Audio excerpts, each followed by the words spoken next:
Hallway and you can hear me. If you all would start coming on back in, and if you're in the sanctuary, let's try to get settled.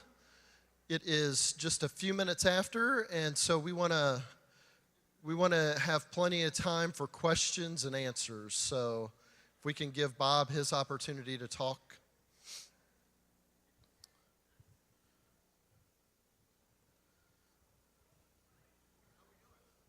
We're doing great.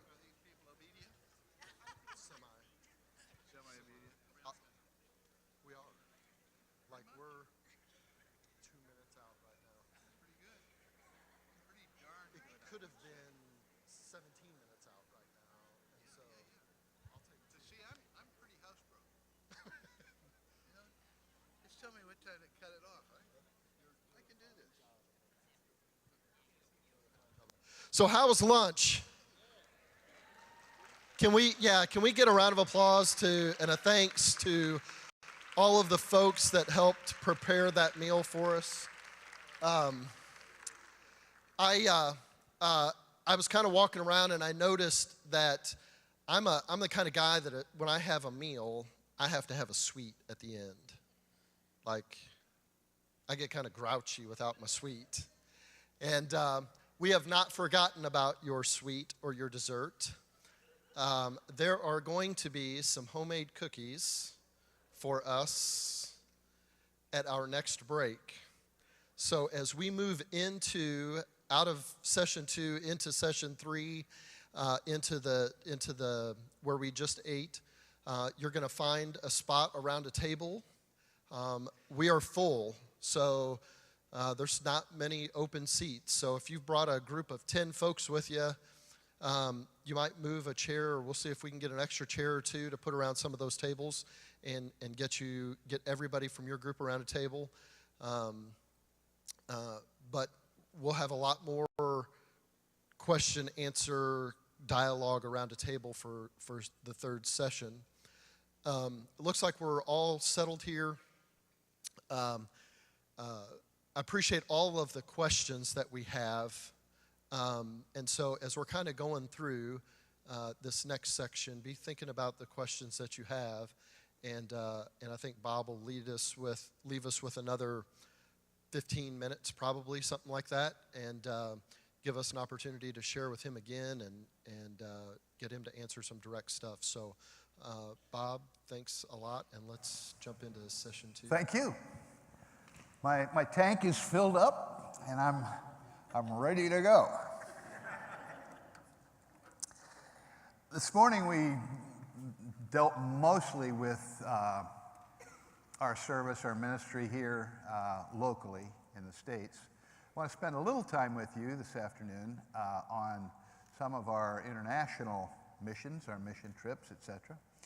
And then we'll have some time to mix that up. And then what I'd like to do in our third session is ask you to work with this a little bit and see how it applies in your church or ministry setting, and kind of identify yourself on a continuum of where you are from toxic to transformative, and what steps it would take to move it in the right direction. So I want to save a little time today for you to do some work.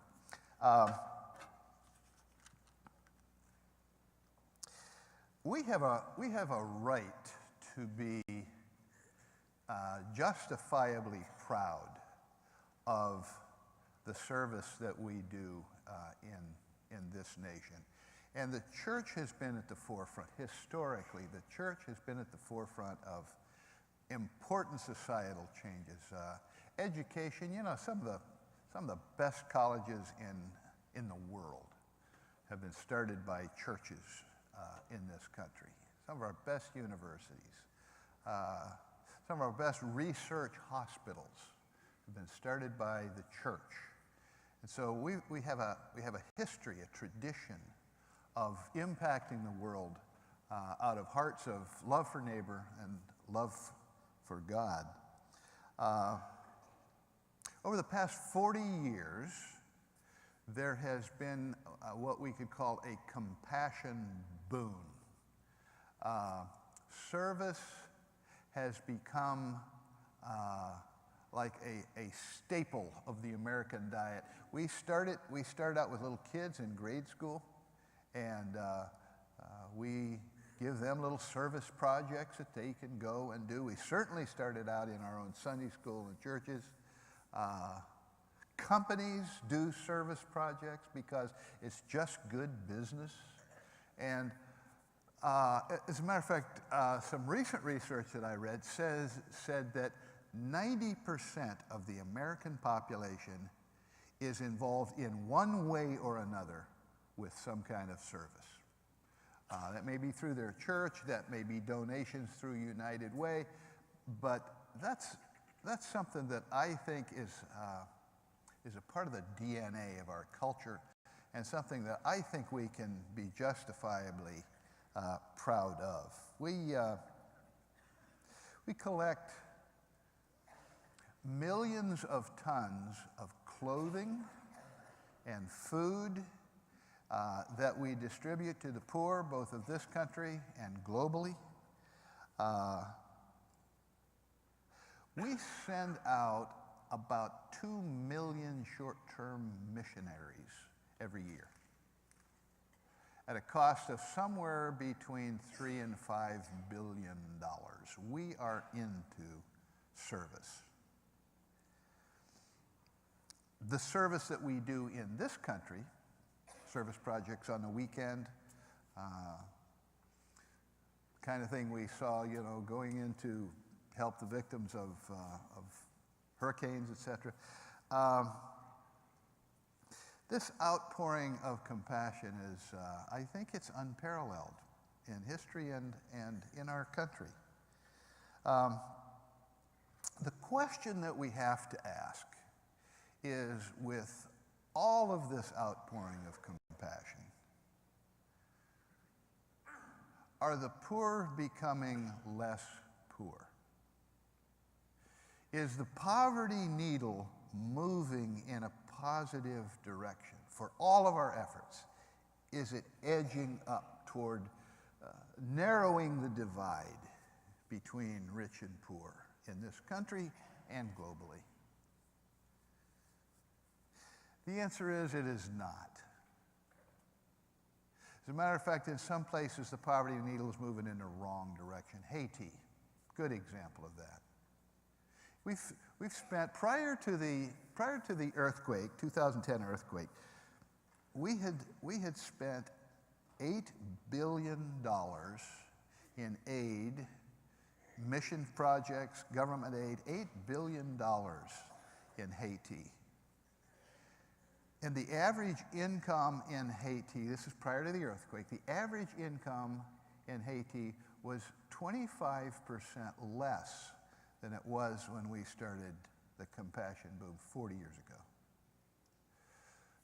25% poorer as a result of all of this outpouring of aid and compassion and service. I was talking with a banker down in Nicaragua. Banker turned micro-lender. You know, microloans, the little loans for peasant people, help them build their businesses. And he had started a very good micro-lending ministry, one of the largest in Nicaragua. And I was curious how he was working with the churches down there. He skirted my question a little bit, but I pushed it. I was really interested in involvement with churches.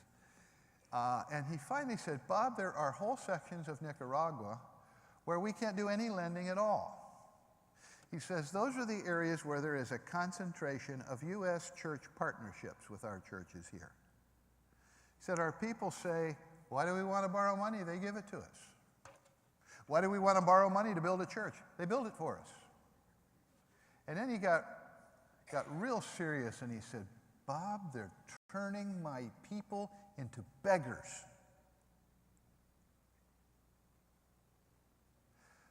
The Consul General of Honduras called me recently. A lawyer on her staff had given her a copy of this Toxic Charirty book. It's kind of making the rounds. And she said, we got to meet. And so we did. We had a breakfast. And she said, in Honduras, we have 15,300 NGOs. That's nonprofits. U.S.-funded NGOs. 15,300. And she said, they are ruining my country.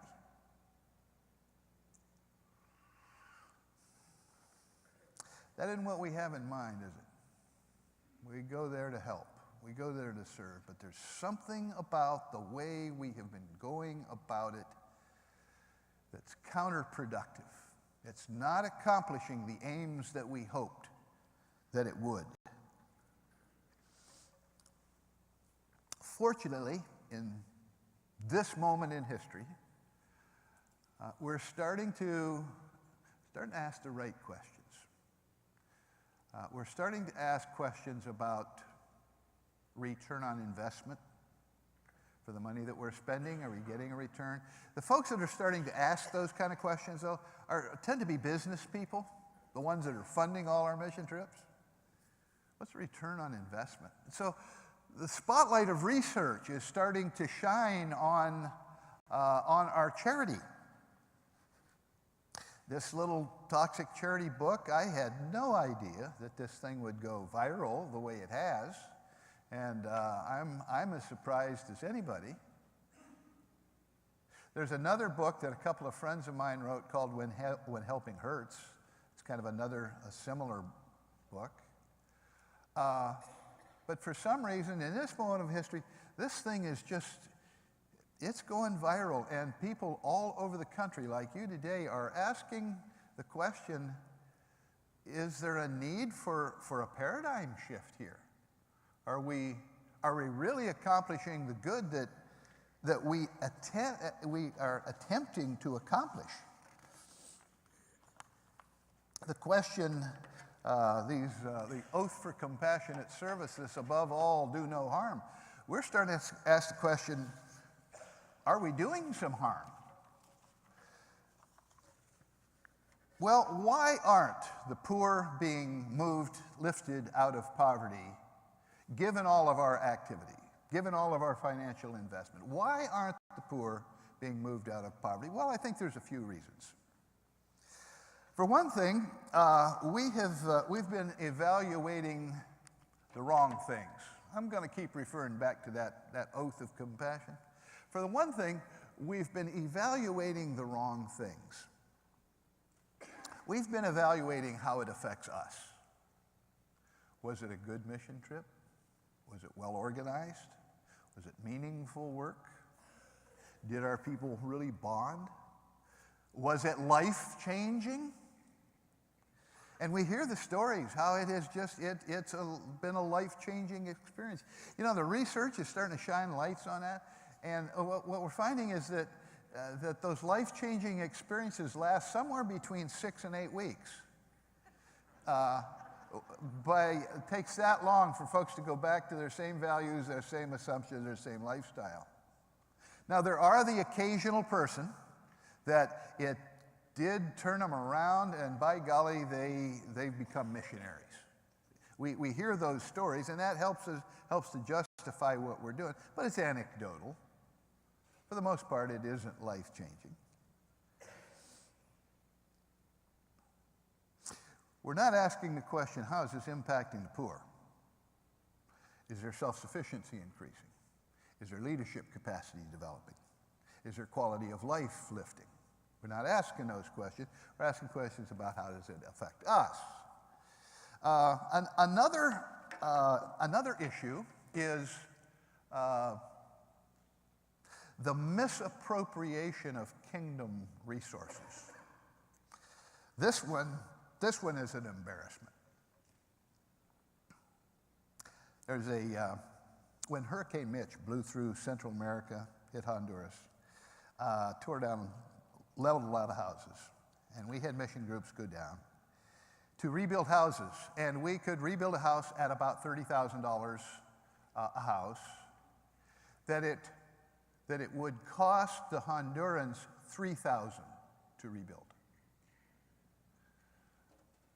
One college group from California took their spring break, went down to Honduras, and were painting an orphanage there. The amount of money that they spent on that spring break, that mission trip, was enough to employ 2 Honduran painters, provide new uniforms for every kid in the school, and hire 2 new full-time teachers. For the amount of money the group of college kids spent painting an orphanage that Hondurans could have done a much better job of themselves. What is that about never doing for others what they can do for themselves? And then a lot of the work that our mission trippers have done is fairly meaningless work. I was in Cuba visiting with a seminary professor down there in a little seminary. It's kind of under the radar screen in Cuba. And all the faculty was scurrying around getting ready for an American mission trip that was coming. Instead of teaching, they were preparing American food and lining up lodging and transportation. And I said to the president, are you excited about the volunteers that are coming? And she said, oh yeah, it's good. And I said, what are you going to have them doing? And she said, well, we're trying to build this dormitory, and they're going to lay tile for us, floor tile. I said, oh, they got some experience in that, huh? Well, she said, it couldn't be too hard. Well, after the tile layers, American tile layers left, most of that tile had to be ripped up and laid by folks that knew how to lay tile in Cuba.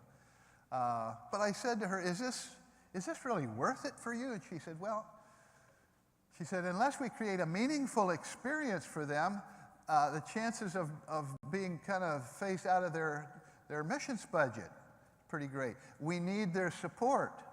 So therefore, a part of that is we've got to give them something meaningful to do.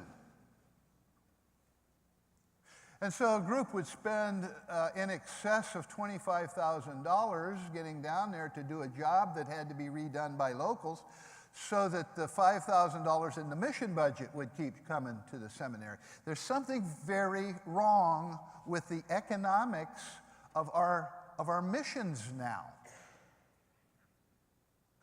Mission giving is at an all-time high. The number of full-time missionaries on the field is at a 100-year low. We just don't send them much anymore. Remember, that's what we used to do. And they'd take off and we wouldn't see them for a decade or two. They spend their life, foreign missions. They're gone. That's a dying breed. We don't send them much anymore. We send all of our missions dollars, but the lion's share is going to short-term mission trips. I was talking with a Delta airline official a couple of weeks ago. Delta's got a hub in Atlanta. He said, you know, if it were not for the mission trip industry, we would have to cancel a full half of the flights that go to Central and South America. Mission giving is up, but Delta Airlines is getting it all.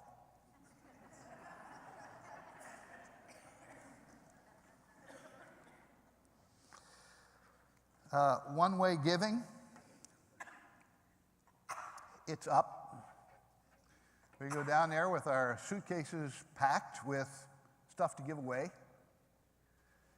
And in the process, we kind of make we promote a culture of beggary. The merchants just die when they hear our mission trippers coming because we're going to be giving away stuff that they can't sell in their stores now. We're eroding their small businesses. It's a really interesting thing if you're a family. This micro enterprise is what people survive on, you know, and they make pottery and baskets and fruit and all kinds of stuff that they sell to the tourists that come through. It's a way they live, eke out a living. And if you happen to get a stand near a bus stop, that's a choice spot, because when local folks hear the diesel engine of a tour bus coming up, their hearts leap. Here comes business. But when they hear the motor of a mission trip van, they say, oh God. Because those folks don't have any money to spend anyhow. They're spending all their money on paint, and they're living cheaply, you know, sacrificing. Maybe even sleep on the floor. They're sacrificing. They don't put any money into our economy. And so they bring suitcases full of jeans and shoes and pants and all kinds of stuff. And the merchants just groan. So even economically, we're investing in ways that don't enable people to rise out of poverty.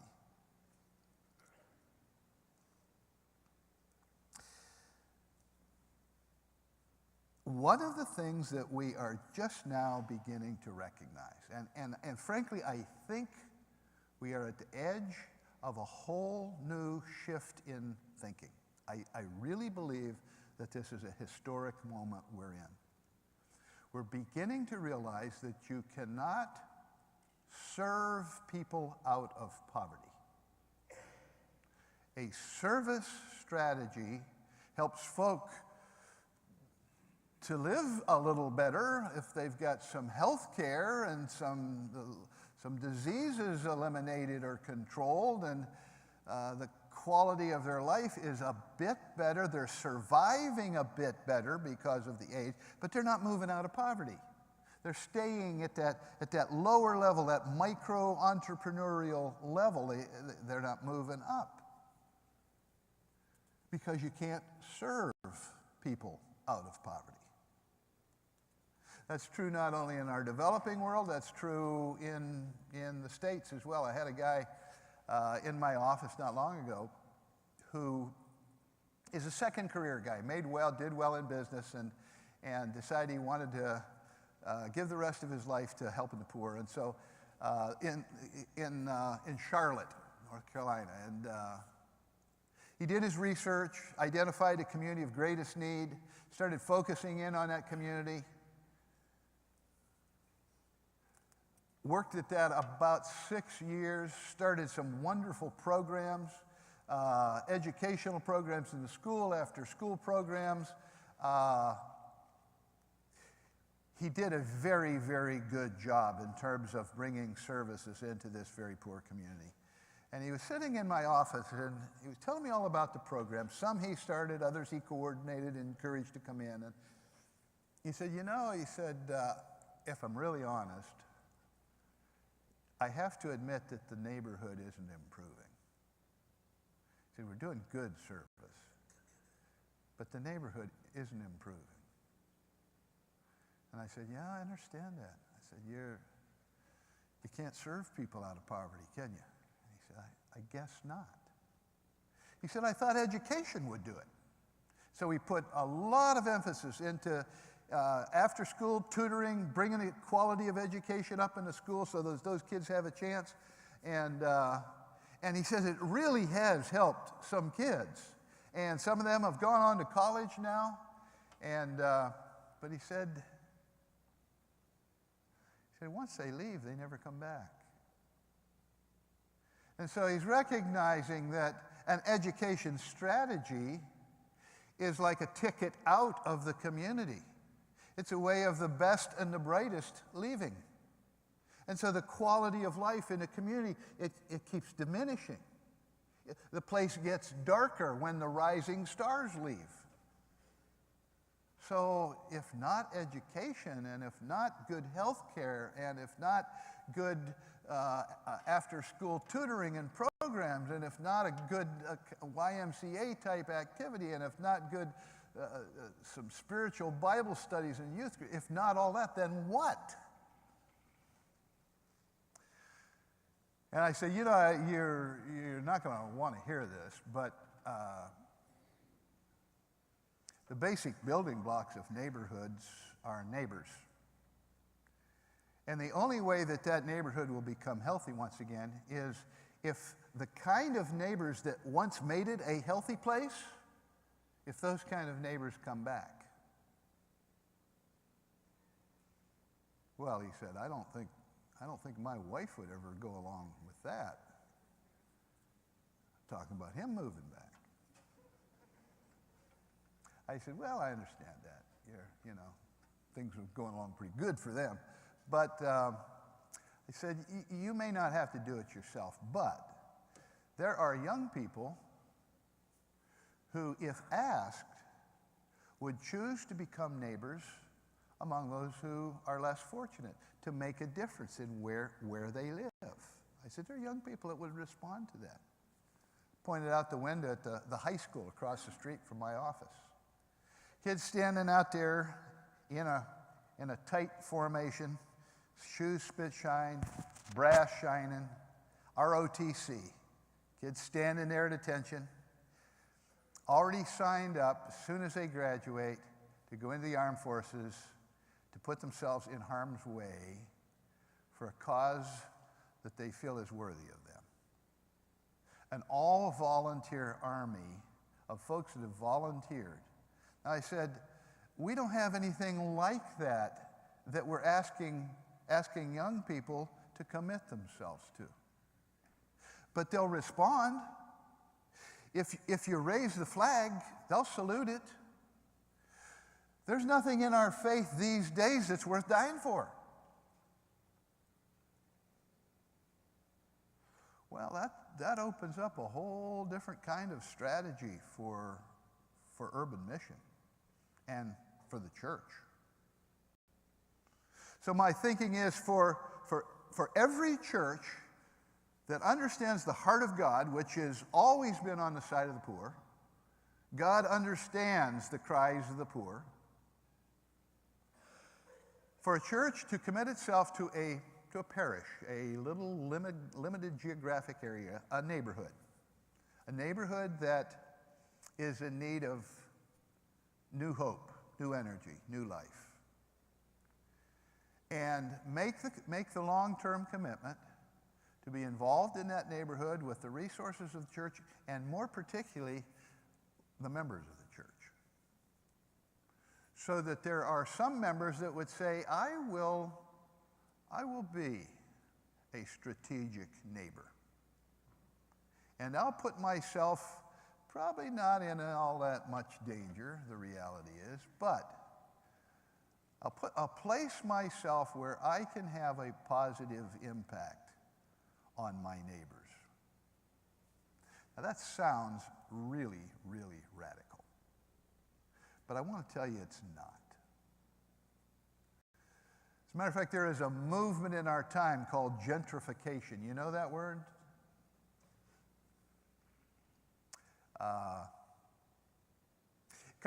It comes from the Old English word gentry, or if you remember your European history, the landed gentry is what they call them. Those were the folks that owned the land in Europe, and the wealth of Europe. Because everybody that lived on their land, it was a feudal system, everybody that lived on their land, whatever they produced went to the landlord, and he was literally the lord of that land. And so the cottage industries and the animals that were growing and the crops that were growing, the wealth of that all went to the gentry. And so they were the wealth of Europe. Then, along in the 1600s, 1700s, there were some real ingenious guys that came up with a spinning wheel that would spin wheels, they would spin wool about 100 times faster than you could spin it on the spinning wheel in your cottage. And they developed these weaving machines that would weave cloth about 100 times faster than you could on the loom in your cottage. And they set these machines up beside the rivers to power them. And folks started moving off the land into the cities and towns that grew up around the factories to get jobs there. And so the wealth shifted. The wealth shifted away from the landowners, the gentry, to the new wealth of Europe, which was the industrialist. That was called the Industrial Revolution. And so wealth shifted, the gentry died out, and in our day, we never even heard of gentry, unless we're history buffs. But that word has been resurrected, kind of elongated, gentrification. That is the return of money, property owners, to our cities, into the devalued areas of our cities. And the mayors absolutely love it because it means the tax base is coming back.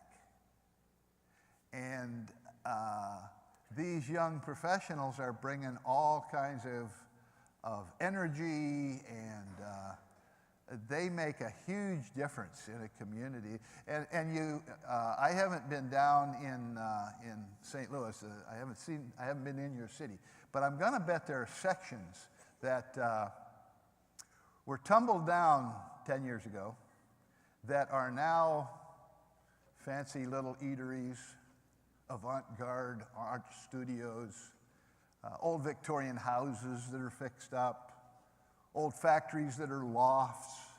That's gentrification. That means the money, the resources, the energy, creativity of moneyed people coming back in. Young professionals mostly, but not only young. And mayors, of course, love it. Increases the tax base. Now we can do all kinds of wonderful, fix up the riverfront, all kinds of good stuff. Gentrification. It's a new norm of our time. So what is happening one by one is the in-town neighborhoods that we once called inner city. Those in-town neighborhoods where for the past couple, 3 generations, low-income families have found affordable housing. Those property values are going up. And the poor are being moved out. And poverty is starting to suburbanize, push out to the edges. I want to talk a little bit more about our response to that in our last session. But gentrification, or moving back into depressed areas, is not a strange thing anymore.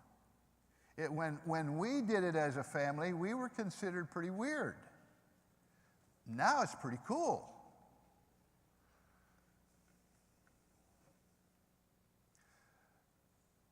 It's not an unusual thing to ask young people to move into a community as gentrifiers, but with a theology of justice that guides it. If you just gentrify, that means that the poor get moved out.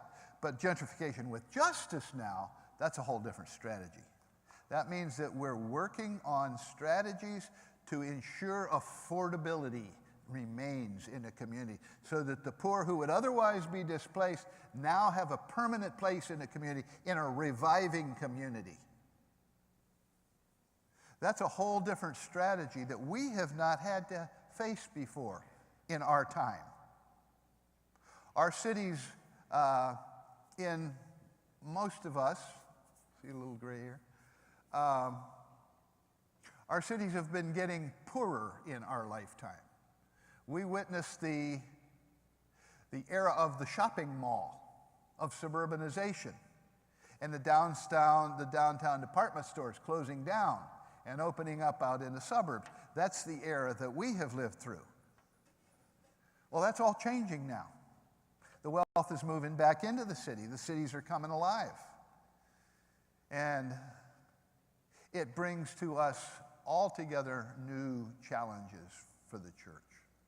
I'm getting ahead of myself. You cannot serve a community out of poverty. It has to be developed out of poverty. And in this country, the most effective way to see a community move out of poverty is to essentially re-neighbor it. To recruit the kind of neighbors, the neighbor leaders that used to make it a great place to live. And what those gentry do, if they're rightly motivated and they have a theology, they understand the heart of God, they bring all kinds of wonderful, wonderful advantages back to the community. They're committed to education. And they're not going to put their kids in a failed public educational system. They're gonna either reform it or they'll create something else alongside it. They'll get into those public schools and turn them around. Or they'll create a charter school or they'll create a private school. They'll make sure education is done. And if they have a heart for the community and understand the heart of God, they'll make sure that this isn't an individualistic move. This is for all the kids in the neighborhood. So they'll bring that energy back into the community. Parents that have struggled a long time have the desire for their kids to have a good education, but they're spending all their energy on surviving. They don't have the extra time to help build the PTA and help do after-school programs, etc. So it's not an unusual, it's not an outlandish request to say to the young people in our church, make a difference where you live. Does God have an opinion about where the saints are deployed? We haven't asked that question.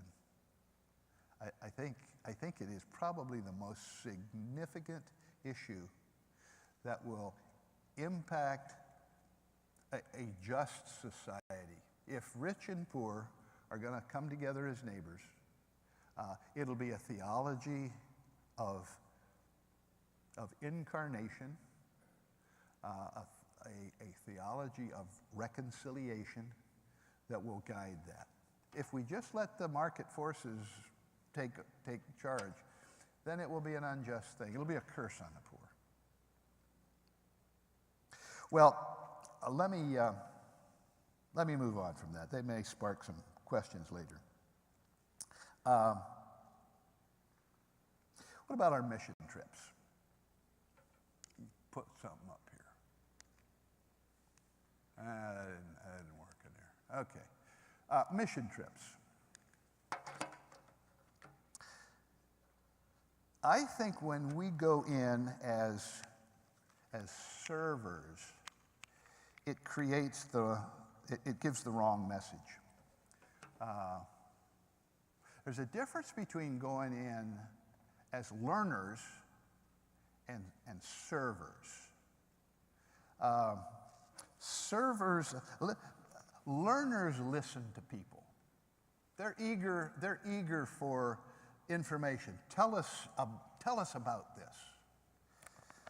Servers go in to do things for people.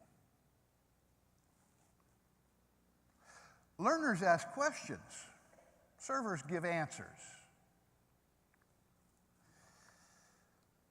Learners marvel at the faith that they see among the poor. Servers evangelize. We go in and get folk to see it our way. That's not an anti-evangelism statement. That's just a question of, are we going in to listen and to learn and see where God is at work, or do we think we already know how he's at work? Learners respect the poor. Servers pity them. Learners affirm the worth of the poor, and servers diminish dignity. That's just a big world of difference between serving and learning. So I'm all for mission trips. Does wonderful things for our kids, but I think we've been doing some false marketing. I think we've been telling the kids that those poor people are just dying out there unless we bring stuff, and we can save them from Terrible, terrible doom and plight. We're rescuers. That's bad marketing. It just isn't true. And when the kids get older and figure that out and figure that the work they're doing really, it wasn't quite honest, I think that's a setup for some disillusionment. It'd have much more integrity if we said, let's go and see how God is at work in our world. Let's study this culture. Let's even learn some of their language. Let's go in there with certain questions that we want to ask. Let's go in and understand their culture, understand how they worship and the things that they contribute to the work of the kingdom. Let's go in as learners and be amazed at the way God is at work among very poor people in this world. I think that would, in terms of Christian education, that would be as good as I know.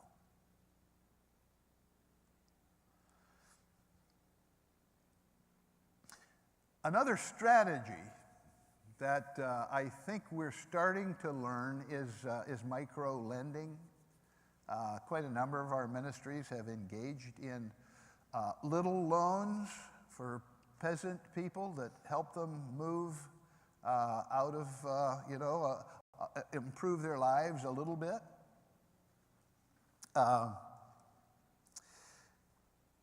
15 years ago, it was only nonprofits and Christian ministries that were in microlending. It was done as a charitable move. That has gone mainstream now. And so international banks are doing microlending.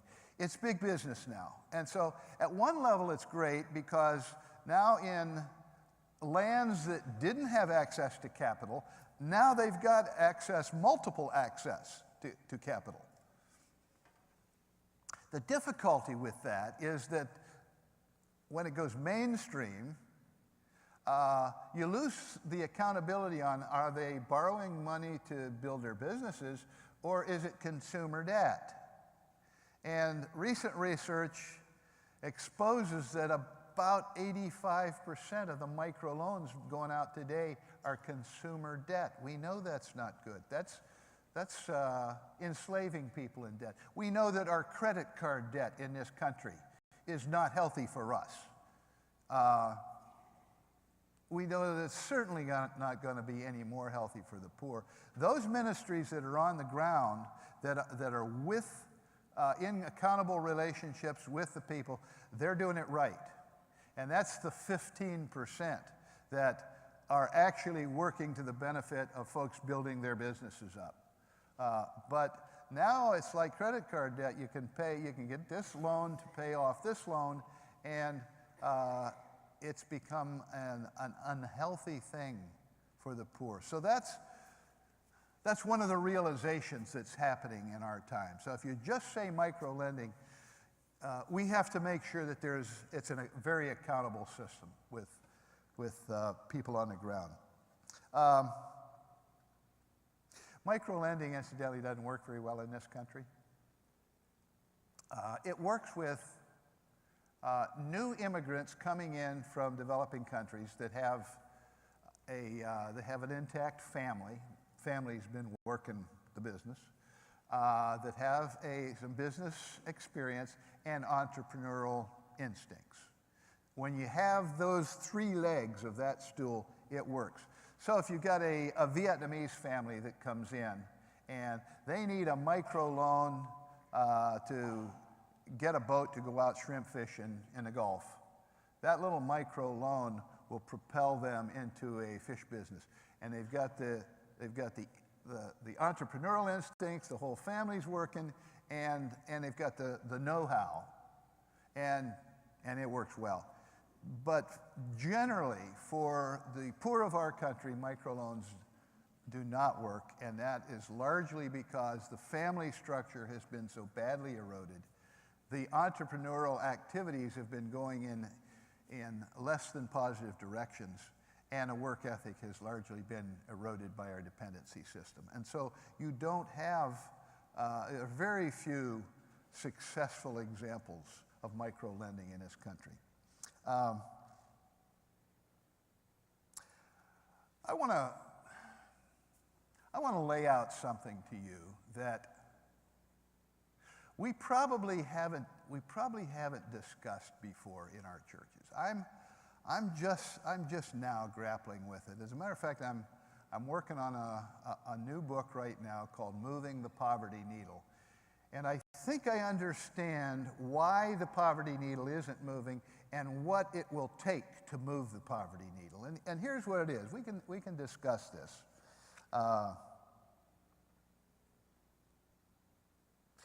In our country, our small and medium businesses that's our lifeblood.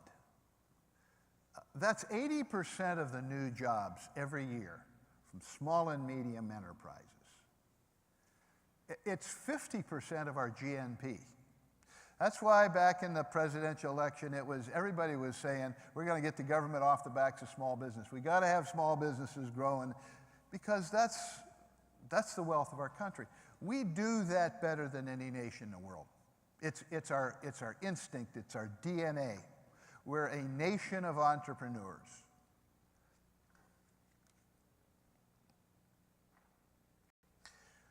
We have not been asking our entrepreneurs, though, to engage in mission with less fortunate people. We've been asking them to fund it, to fund our mission trips, to fund our service projects, to fund our churches. So in that level, they've participated. But we've never asked them to use their best gifts, their God-given talent, to make a difference in the lives of the poor. The only thing I'm convinced, the only thing that is going to enable poor people to move out of poverty is a job. Period. A job. Who are the job creators? They're the business folk that are sitting in our pews. There's two categories in our economy. There's two categories. There are wealth producers. Those are the ones that start and run businesses that create profits.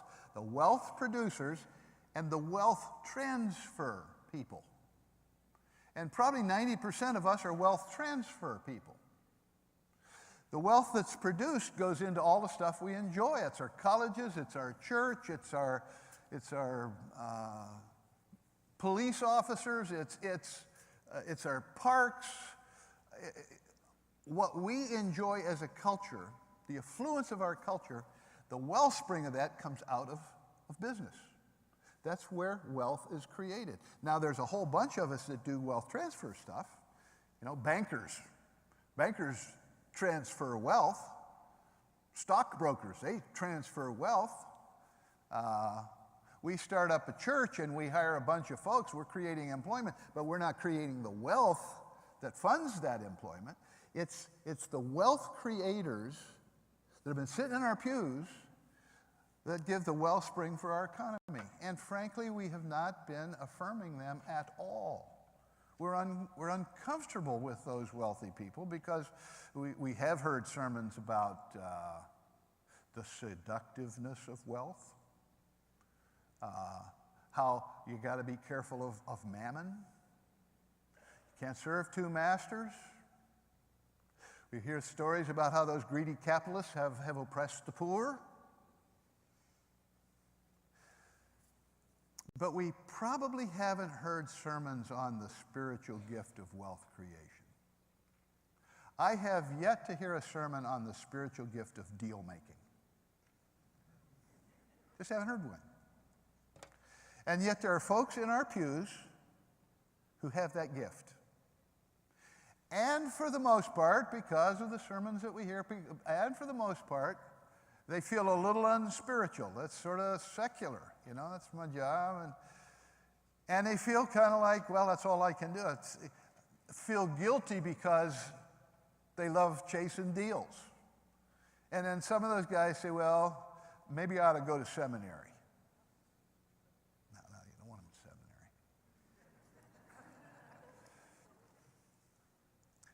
seminary. They need to know that that gift, their default mechanism, that gift under the lordship of Christ is a spiritual gift given to create the shalom of God in this society and in this world. The well-being, the abundance. That's their gift. And they haven't been affirmed in that much.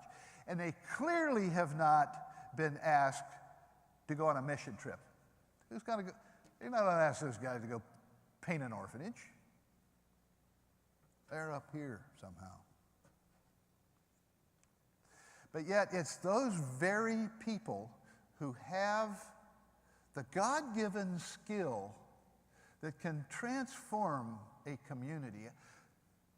I have a friend, his name's Bill Mallory. He's from Atlanta, and he's an importer. He made a very good living on importing, like Pier 1 imports, that kind of stuff. And he was bringing it all in from the Pacific Rim. It got frustrated with quality control issues and timely shipping, that sort of thing. And so he said, I think I can do this better myself. And so he and his wife moved over to the Philippines, bought some land, and set up a little furniture manufacturing operation. Already had the customers. I saw him at a Christmas party. It's 10 years now. I saw him at a Christmas party this last Christmas. And I said, Bill, how's your business going? He said, it's going really well. He said, it's hard work, but he said, it's going well. I said, how many folks you got employed now? He said, right at 3,000. He says, we've started 2 new plants since I've been there. Get that? I said, man, that must be making a real difference in your area. He said, well, it is. He says, there's about 3,000 other jobs that have sprung up, auxiliary jobs, folks to make sandwiches for workers, and guys with motorcycles with those little carts on the back to run people to work. All kinds of new little enterprises grow up. He says, probably at least 3,000 more jobs that's been created.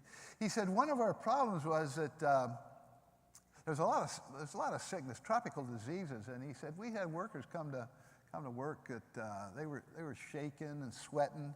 He said, you can't run a factory that way. And so I contacted a doctor, and the doctor said that there was about 90% of that stuff can be knocked out through some antibiotics and some pills.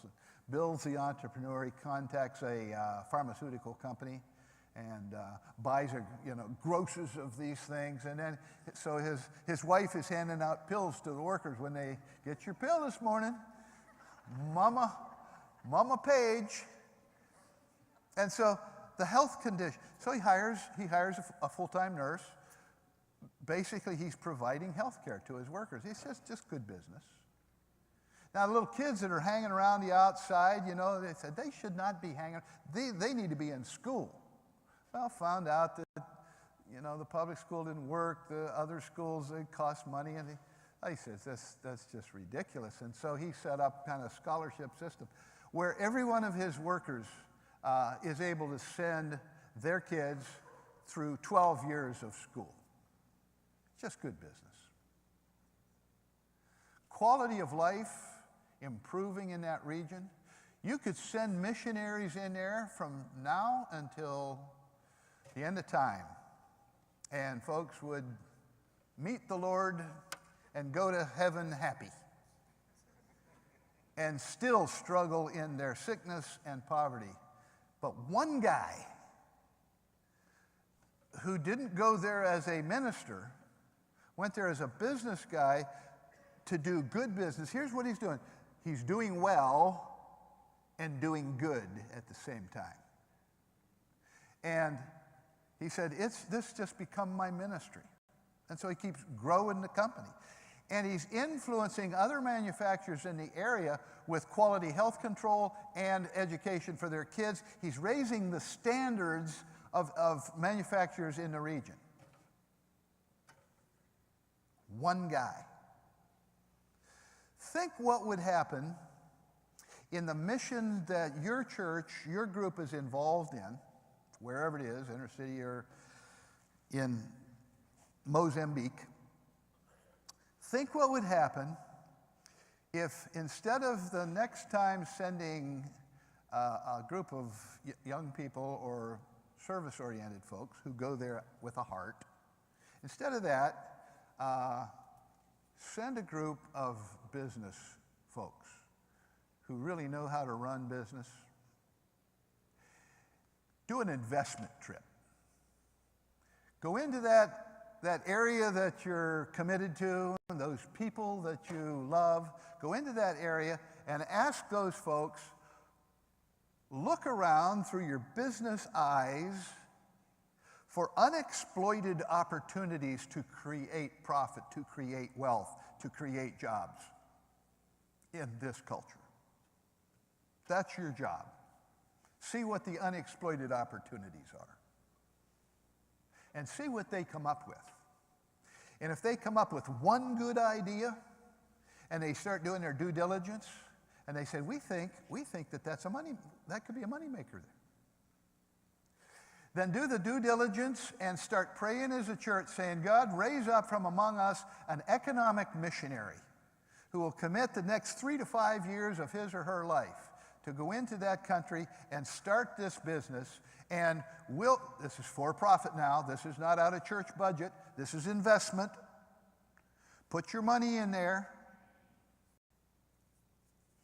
and see what transforming impact a business-minded missionary would have on the people of that community. I think, frankly, that's where our new missionaries have to come from. If we're going to see the poverty needle, we've got to go to those who by instinct create jobs and challenge them and mobilize them and transform a community. I want to tell you, it's a friend of mine in Atlanta,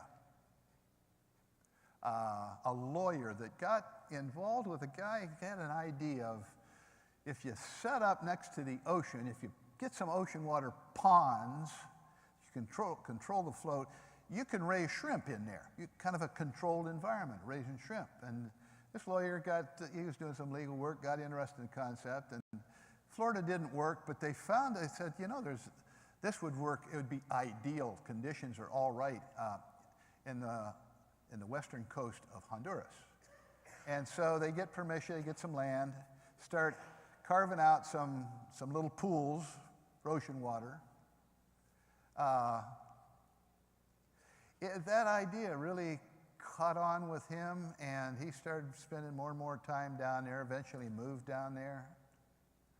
He ended up spending 25 years down there. He came home, he kept a house in Atlanta, but he retired now, he sold a business. That one little operation became the largest exporter of domestic raised shrimp in the Western Hemisphere. And I said, how many folks do you employ there? He said, about 15,000. And I said, and the impact of that on the region? He said, that county, they didn't call it a county there, but that region, he says it's the wealthiest region in a very, very poor country in Central America. The gross domestic product has been climbing for years. The quality of life is high, the education is high, and the auxiliary jobs that have been created out of that are at least that many jobs. He didn't even see that as mission. He said, no, this is my job. He said, I made good money. He took good care of our employees. He'd never heard a sermon on the spiritual gift of wealth creation, that God entrusts to certain people instincts that enable them to put deals together that produce profits that create opportunities.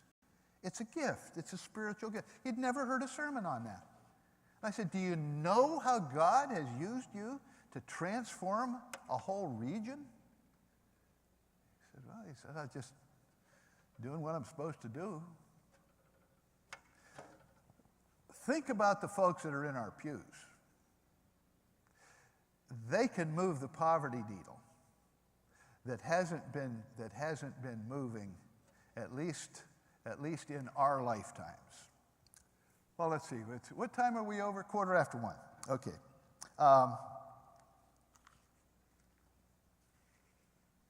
Well digging. How many of you have had any involvement in digging a well or funding the digging of a well from your church? Wells are water's pretty important. Well, and we did too. You know, our first mission trip, we went to Honduras, and the first thing we saw when we came into this little remote village that a bishop down there hooked us up with was these women carrying water. And we, asked around. They said, yeah, water has to, several miles away. We got to carry it in. And so we said, they need a well, don't they? Yeah. And so we had the connections and the resources, dug them a well. And there was great celebration in the village. Making a long-term commitment to that one remote village. We came back the next year to fulfill our commitment. And the women, first thing we noticed, the women are carrying water again. We said, what's wrong with the well? It had broken down. So we fixed it. And the next year when we came back, the women are still carrying water, and the well's broken down. And year after year after, they just waited for us to come back to fix our well. Get that? After 10 years, the bishop finally came to us and said, it might be better if you would find another place to serve. You know, it's really bad when you're kicked out of a poor country by a bishop. Unhealthy dependencies going on. People were not developing as a result of that. So a couple years later, we had the opportunity to let's see if we can do it right this time. Let's see if we can do sure enough community development that'll really transform a community. And so he said, it's really going to take an on-the-ground missionary. We believe in long-term missionaries. And so we hired a young woman, a blonde-haired Norwegian woman that spoke Spanish. And she and her daughter moved down into this Nicaraguan village. The first thing that she noticed was they don't have water. You know, we notice those things. But the men in the village had been trying to get water for 10 years. And they started up, and then something would go wrong, and then equipment would break, and then somebody would steal some of the materials. And so it was an emotional roller coaster for the village. You know, I think we're getting water, and then it crashes. Well, we're sitting around this circle of women who have micro loans, little loans to just increase their little businesses. And they're doing their accounting. They're, how much have you saved? How much have you put back? How's your business going? So they're having a business meeting, and these 5 men come around the edge of their circle, and finally they get permission to speak. And the older gentleman said, why aren't you coming to our water meetings anymore? And the women are not giving them any eye contact. They're just looking down. Nobody's paying, they're trying to ignore them. Well, what we don't know is that these guys have been selling this pipe dream for 10 years, and the women are tired of hearing about it. So Geraldine, our on-site missionary, who doesn't know too much about the culture yet, she says, well, how much would a well cost? Now, their idea was have it pumped into a tank and then run out to the houses, piping like that. She said, how much would it cost? And the men kind of hung their heads, and they said, we don't know our numbers. That means they didn't know math. None of them been to school. We don't know our numbers, they said. And she said, well, these women know their numbers. Why don't you work with them? She didn't know how culturally inappropriate that was. And now the women are starting to perk up. And the guy said, yeah, we could do that. And she says, you want to meet with an engineer that can help you figure out how much it's going to cost? Well, they did. And so it came out, I don't know, a lot of money, $50,000 or something like that. And so she said, how much you got to put into this? That's one of the first principles of community development. The community has to be the first investors. That's how you know how much of a priority this is for the community.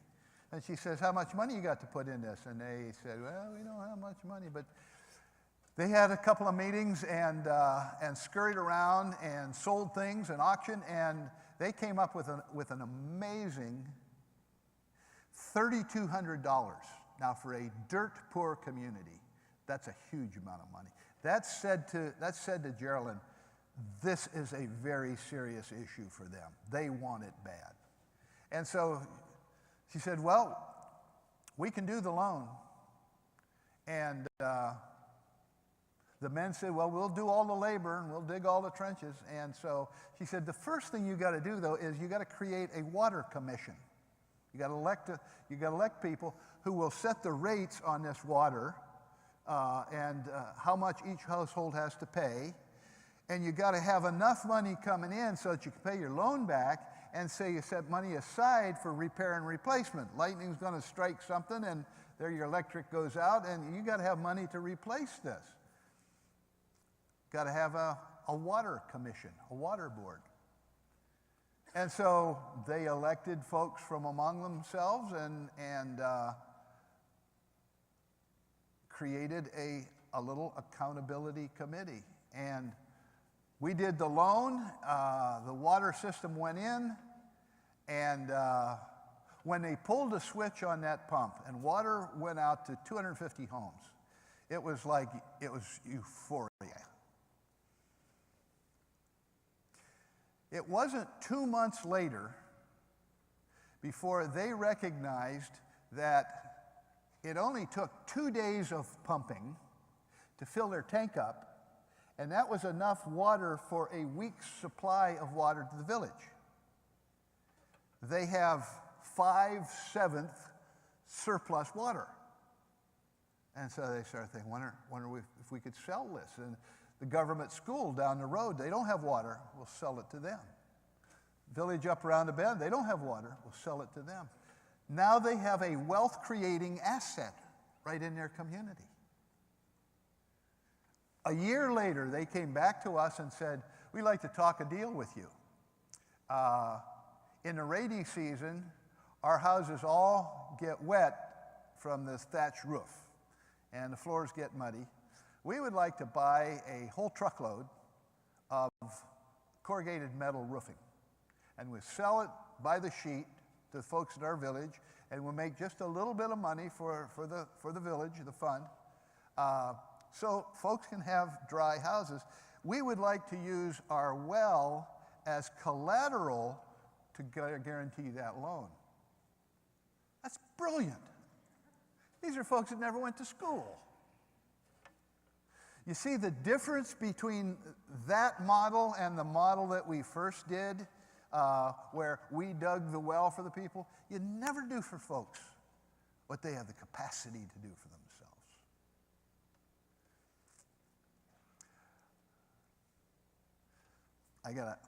I gotta tell you, Geraldine, she's just a wonderful, brilliant woman. She's down there living among these semi-rural people, and she notices that they're all growing this stuff they call yucca. It's like a sweet potato, cassava. It's like a sweet potato. Everybody eats it, staple of the diet. And everybody's growing it. And she said, why don't you grow more of that? And they said, we can't eat more. And she said, yeah, but sell it. And they said, once you pull it out of the ground, it starts to wither in about 3 days. And, we don't have any way to get it to Managua, get it to the markets. And Geraldine was thinking about that, and she said, no, wait a second. I've seen that stuff in the supermarkets in the States, and it isn't withered. And so she goes up to Managua and the farmer's market up there and starts asking what the produce guy said. Oh, yeah, they dip it in paraffin. You get about a 2-month shelf life out of that. You dip it. So she goes back to farmers. She says, that's what they're doing. They're dipping this stuff. She said, you want to try that? And there were a dozen of them that said, yeah, that'd be good. So they invest together in a little propane tank, and a little vat, and bought some brought some wax. Well, by the end of the growing season, when they were able to take their extra crops to market, their income from the produce had gone up over 300%. Now, 300% of nothing still ain't nothing, but it's a lot more than they had before. And then the word gets out, and now there's 40 farmers who say, we're interested in that. And so it doesn't take very long before that little propane tank and that vat are outgrown. She said, we need a bigger operation here. And she said, I understand business, but she says, I'm not a business person. So she puts it on the web. We need a business person. We need an entrepreneur. And so it connects with some kid that's pure entrepreneur. He's 28 years old. He's from Alabama. He speaks Spanish, and he's making a mint up in New York City, doing stocks or something. And he said, that's what I've been looking for. He flies down there in a week, says, this is it. And in a month, he's moved down there to start the yucca processing plant. Well, this is now it's a business mind. He's saying, what's the market? Well, the utilitarian grade of yucca that they're growing doesn't bring as good a price as the hybrid form that they could plant. But they don't have the money to buy the seeds for the hybrid plant, so he said, well, then we need to do a loan for that. And so we'll fund it up front and get them growing this. And in order to bring this operation to scale, that's a business term, scale. In order to bring it to scale, we need 400 farmers growing here.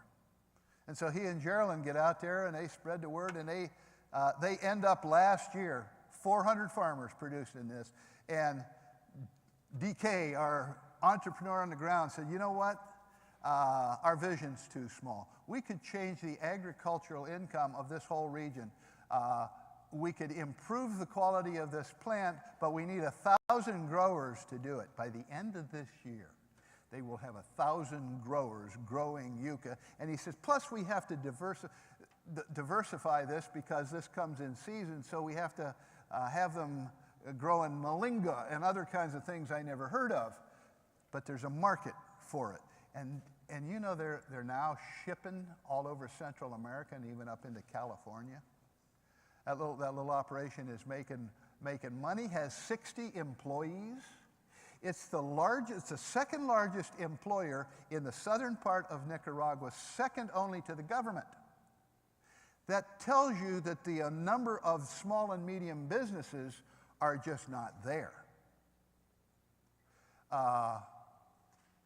It's creating wealth, it's creating jobs, it's improving an economy that one business guy does in his sleep. And he's saying, you know, if we're going to prepare a generation for the opportunities, the unexploited opportunities for agribusiness in this country, he said, we got to start educating them. And so he started an agricultural tech school last year before last. And it's on an experimental farm. Those kids are out there raising 50 different strains of yucca. And they're on their computers talking with yucca growers all over the world on starch content, on how much rainfall is needed for this, which ones are drought resistant, which ones have the highest nutrition. These kids will be experts in agribusiness. Give them 4 years. They will be able to take the country forward, which has been languishing for years. A business guy. Geraldine's wonderful. She's great counseling. She's great with families. She coordinates all kinds of great activities, vitally important, a missionary on the ground. But without a business person, it ain't never going to come out of poverty. It's the new missionaries. And I suspect that this is a new talk that you haven't heard before. I know it is because I never made it before. But I'm writing about it. At any rate, let me stop there. You've been kind of like taking a drink out of a fire hydrant. Let me see what kind of reactions, comments, questions you might have, okay? And we need our mic handler here. Thank you, Mike. Here we go. Hands are popping up all over the place.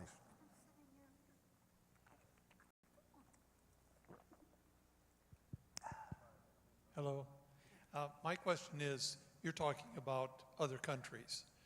We have that problem right here in the United States. So how do you go into the inner city, Atlanta, St. Louis, to establish jobs? Got the question? How do you do it stateside? I'll answer the question and then get to yours. You want to add to that question? Okay. All right. There's a guy in my church who is a very successful businessman. He loves golf, and he loves Jesus, and sometimes his wife is not sure which he loves the most. But this guy got concerned that there's a neighborhood adjacent to the one we live in, a neighborhood that was supplying more criminals to our prison system than any other single neighborhood in our state. And he said, that's just wrong. We need to do something about that. So he was concerned. He called me one day and he said, that East Lake neighborhood, I said, yeah, we've been working in there. He said, you know that old golf course that used to be there, it's been closed, grown over with weeds. He said, that used to be a famous golf course. He said that was the home course of golf legend Bobby Jones. I'd never heard of Bobby Jones. The golfers say, oh my gosh, Bobby Jones. And he said, I think we could get a hold of that and restore it to its 1930s grandeur, get Bobby Jones's jackets and clubs and trophies, and kind of make it a museum to Bobby Jones. He said, I think rich golfers all over the country would want to join there. And he said, then we could use that money to revitalize the community. He said, would you be willing to partner with me on that? He said, if I do the golf course, would you do the community work? And I said, well, I'd certainly be interested in talking about it. A month later, he called me and he said, well, I did it, got the course. So now I do the neighborhood, right? And so did our research, found out the 3 hot spots in the neighborhood where most crime was going on. Called it the Northern Beachhead and the Southern Beachhead, set up a war room. And right in the middle is this 650-unit public housing project. And it's Atlanta's worst. And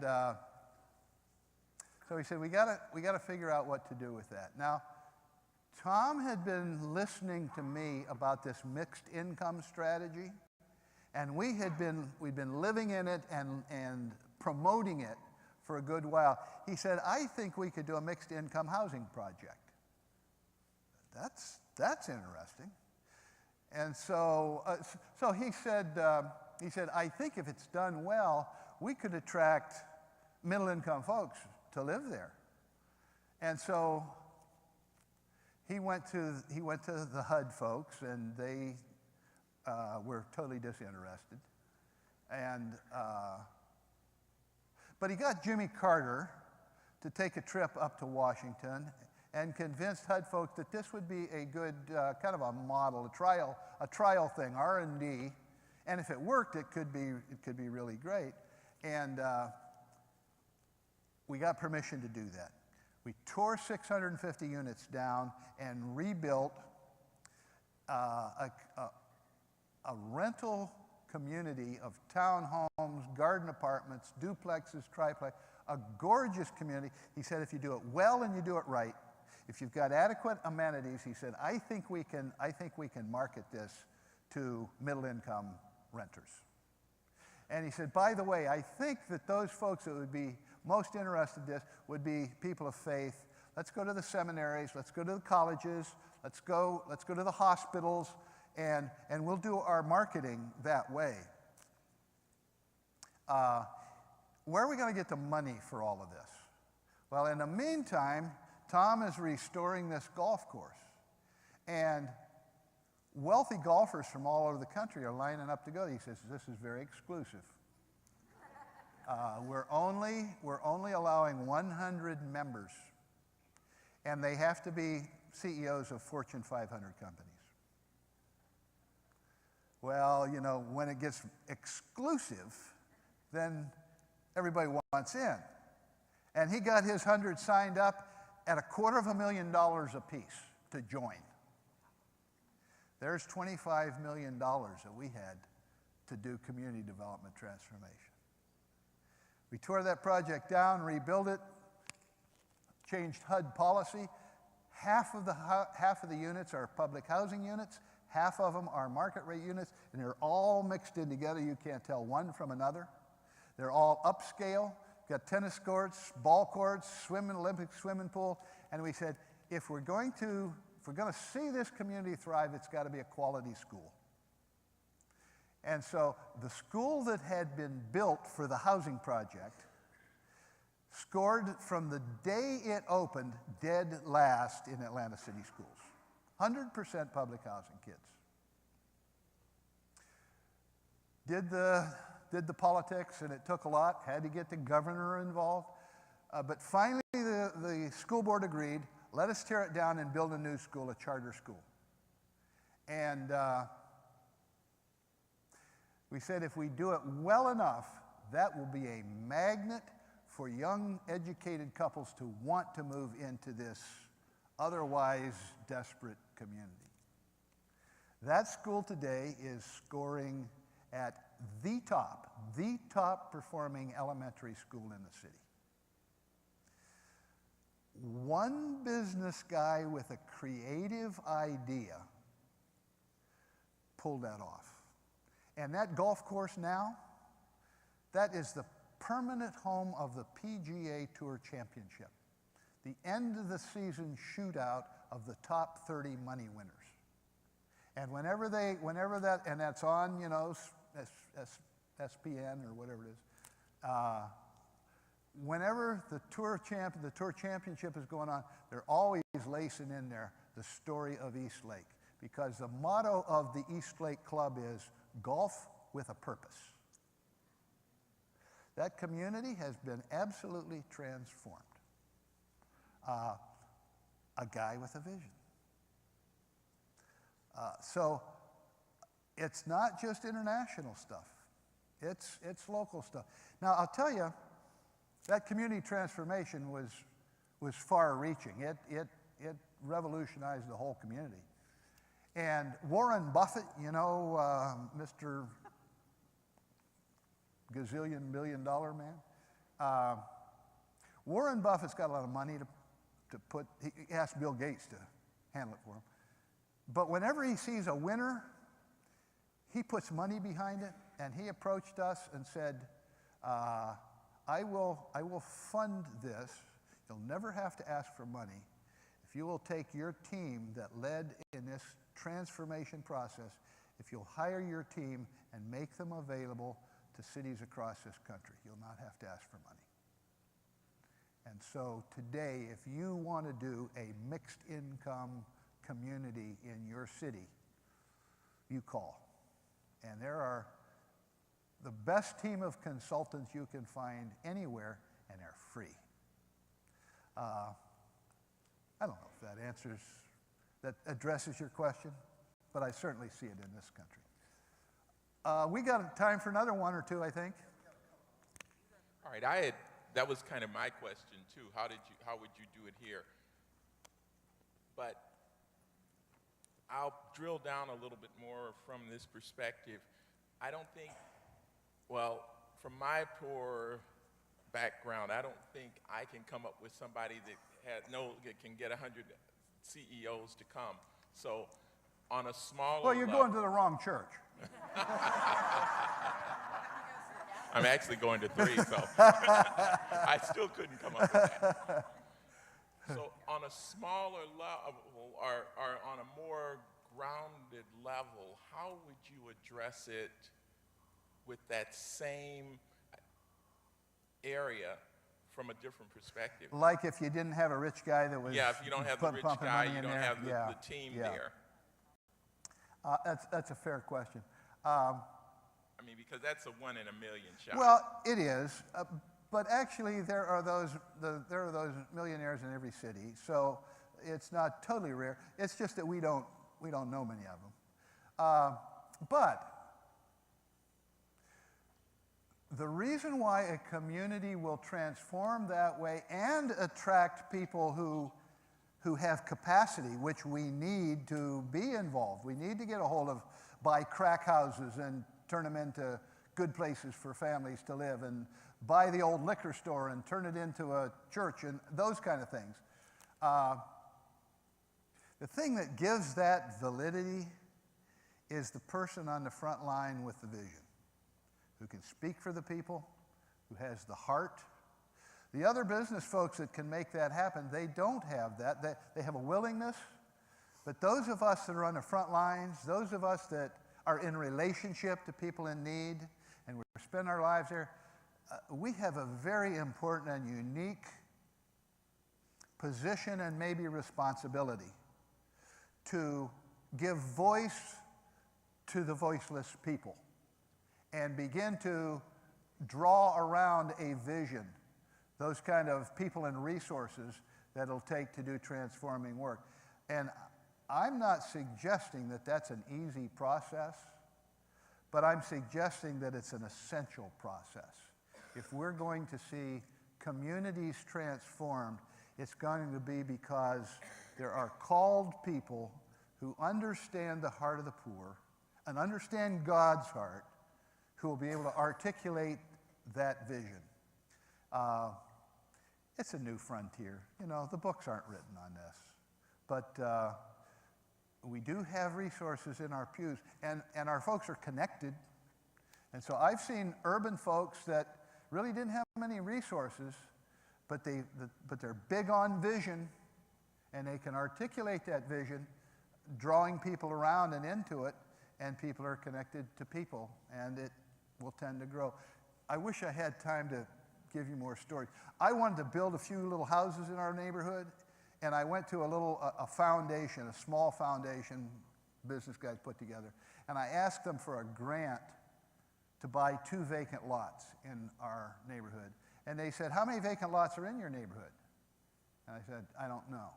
And they said, "Well, go and find out and come back to us." So we got volunteers. There were 800 and some vacant lots. A lot of destruction in the neighborhood. Came back to them, they said, "These are real estate guys." They said, 800, okay. No, 600. Let's see.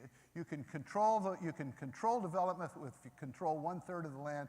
So you need 200 lots, and they divided it up 6 ways and challenged each other to go out and buy as many lots as they could for as cheap as they could and come back, and whoever could do that wins the prize. We ended up with 200 lots. You know, I can't plan that. I'm just asking for a little bit, and if God parts the water, boy, I get excited. And then I'm over my head. You know, way over. We're gonna have, is this, okay. We're gonna have time for one more question. Is Melissa Jackson Burns still in the room with us? Okay. We have another little short video clip, but I think we'll take one more question. I know you had a question. You're good. You've got a question here. Go ahead and shoot that out. And I'll keep the answer brief. Short answer. There we go. I believe it would be a tragedy to export materialism and greed and kind of consumerism of America around the world.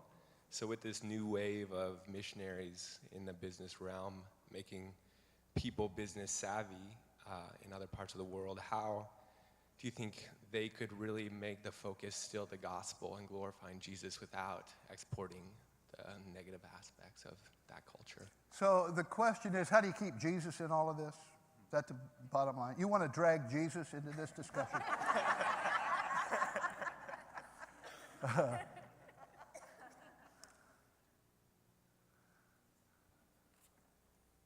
I don't know. I mean, you just have to be real, and you have to say why you're doing it, and you have to be faithful to your calling. But I don't think you can lock in a theology. If you do it as a church, you can.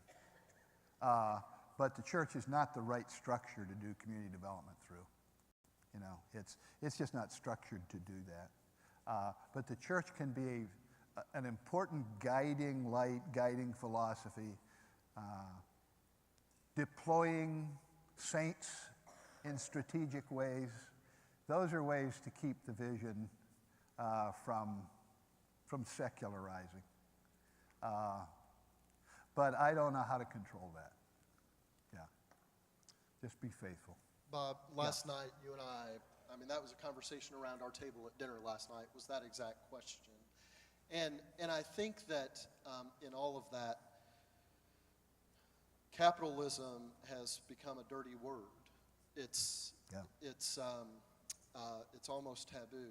And the reality is that if we're not moving wealth around, and I learned this from you last night, so if we're not moving... Well, make it your own then, well, plagiarize it and... If we're not making it our own, the reality is that I go to work every day, and I take a part of what I give, or a part of what I make, I give.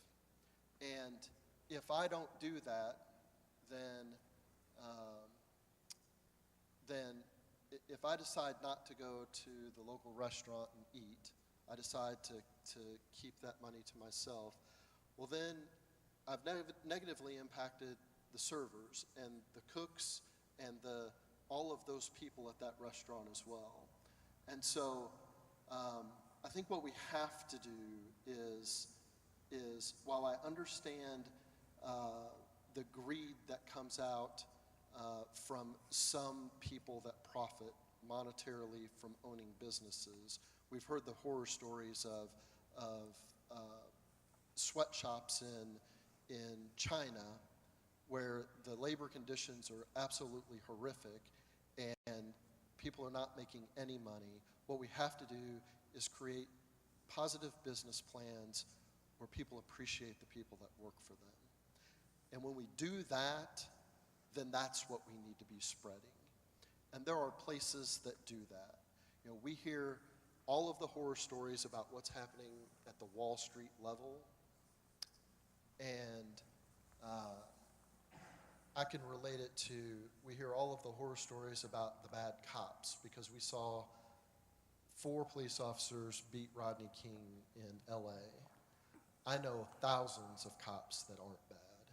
I know thousands of business owners that aren't bad, that love their employees, they want the best for them. And so rather than divide ourselves on trying to keep from moving forward with something, I think we have to start moving forward with something and do our best to keep the image of Christ in that. So I think you're right on, but we're going to have to be intentional when we get it started. Is that fair? I mean, is that accurate from our conversation last night? And in the next hour and a half, you'll probably have some opportunity to talk about that some more. So because of time, we have 10 minutes to get into the other room. And because I talk a lot, I'm sorry. We have 10 minutes for our break. We want to move into the other room here. There's cookies out on tables, kind of where we ate.